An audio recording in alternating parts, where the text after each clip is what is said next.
Ganito din po ba kayo magluto ng pork caldereta? Hello po, for today's video ay magluluto naman po tayo ng ating ulam for today. Magluluto po tayo ng pork caldereta.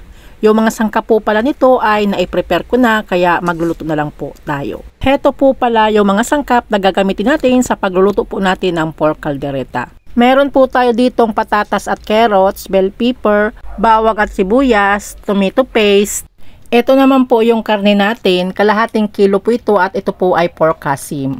Liver spread, pamintang durog, cooking oil, suka at soy sauce. Nakalimutan ko po pala na ilagay dito yung coconut cream or gata. Gagamit po tayo ng gata sa pagluluto po natin ito. Buksan na po natin itong kalan at magpainit na po tayo nitong ating pan. Kapag mainit na po itong ating pan, maglalagay na po tayo ng cooking oil. Kapag mainit na po itong ating mantika ay ipiprito muna po natin itong carrots at patatas. Pero kung marami po ang lulutuin ninyo, pwede po ninyong isipirit po itong dalawa.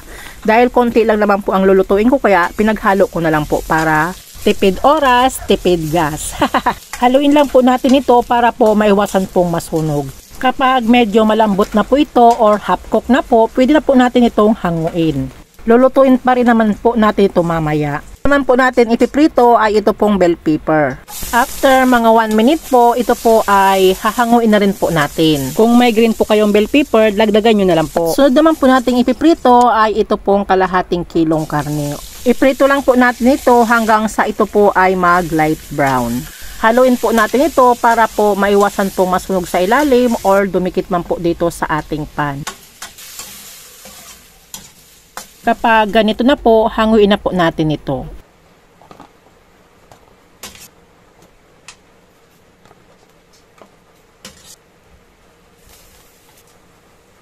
Pagkatapos po nating maprito po itong karne ay magigisa na po tayo. Igisa na po natin itong durog na bawang at isusunod na po natin na igigisa ay ito naman pong sibuyas.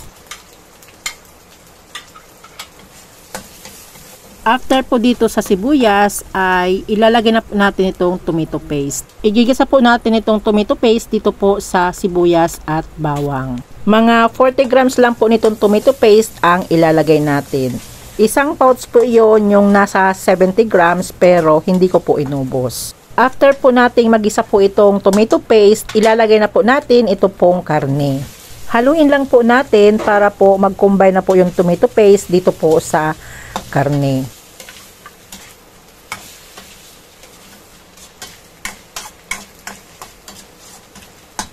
After po nating ma-mix, maglalagay na po tayo ng 1 tablespoon na soy sauce. Maglalagay din po tayo ng 1/2 teaspoon na durog na paminta. At haluin po ulit natin.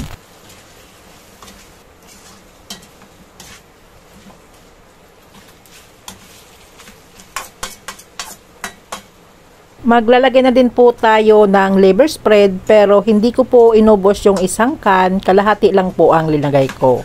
After po nating mailagay ito po ay hahaluin po ulit natin para po mag-combine na po dito sa ating karne.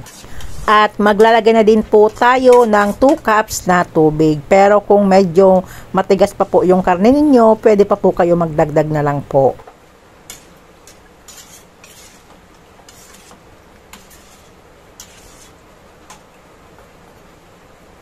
Takpan na po natin at ito po ay papakuluin natin hanggang sa ito pong karne natin ay lumambot na po.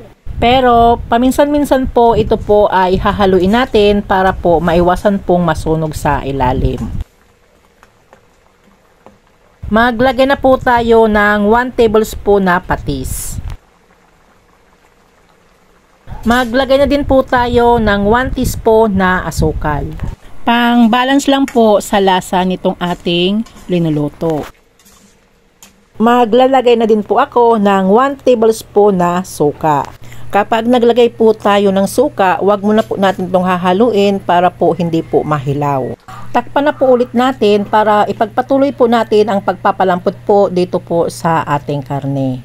Pahinaan na lang po natin yung apoy para po hindi masunog. After 10 minutes po, buksan po ulit natin ito at e-check na po natin kung malambot na po itong ating karne. Dahil malambot na po itong ating karne, kaya maglalagay na po tayo ng gata. Maglalagay po tayo ng 200 ml na gata. After po may lagay po natin itong gata, ito po ay hahaluin na po natin para po mag-combine na po dito sa ating linuluto.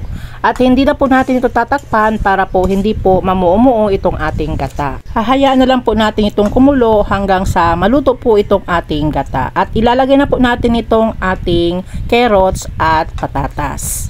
Ilagay na din po natin itong bell pepper. At haluin na po natin para po mag-combine na po dito sa ating linuluto.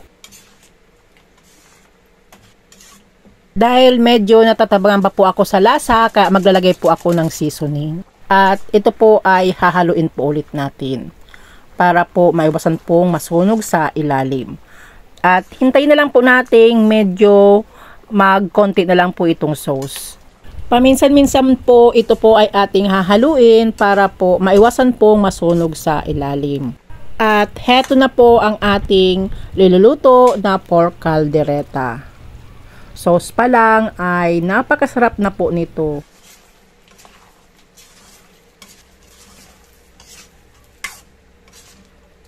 Dahil konti na lang po yung sauce or yung sabaw at napakalapot na po nito, ito po ay hahanguin na po natin.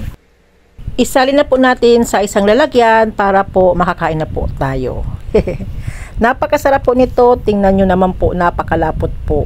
Itong sabaw pa lang or sauce pa lang nito ay napakasarap na pong pang-ulam. Kaya kung wala pa po yung ulam for today, magluto na rin po kayo ng pork caldereta. Habang nasasalin po ako nito sa mga hindi pa po nakapag-subscribe sa akin channel, pa-subscribe naman po, pa-like na din po at pa-click na din po ng notification bell para parati po updated sa mga bagong video ko pong i-upload. Salamat po! Heto na po ang ating pork caldereta. Kulang na lang po ay rice. Kaya kukuha po tayo ng kanin para makakain na po tayo. At heto na po yung ating kanin. Titikman na po natin ang ating linutong pork caldereta. Kuha na po tayo nitong ating ulam. Tikman na po natin ang ating linuto. At tamang-tama po ay gutom na po ako, kaya siguradong mapaparami po ang ating kain. Tara, kain na po tayo. Thank you Lord sa lahat ng blessing.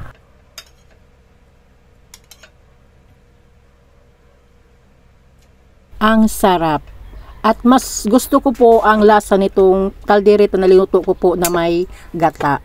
Mas masarap po pala ang ganitong pagkaluto talaga.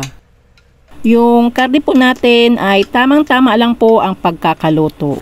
Hindi naman po siya masyadong malambot at hindi naman po matigas. Sakto lang po ang pagkakaluto natin.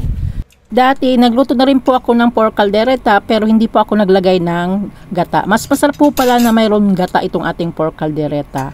Kaya kung hindi pa po kayo nakapagluto ng ganitong luto ng pork caldereta, itry nyo na po. At sigurado po magugustuhan niyo po ang lasa nito. Thank you for watching. Don't forget to like, share, and subscribe. Tenderang Kusinera. Bye-bye. God bless us all.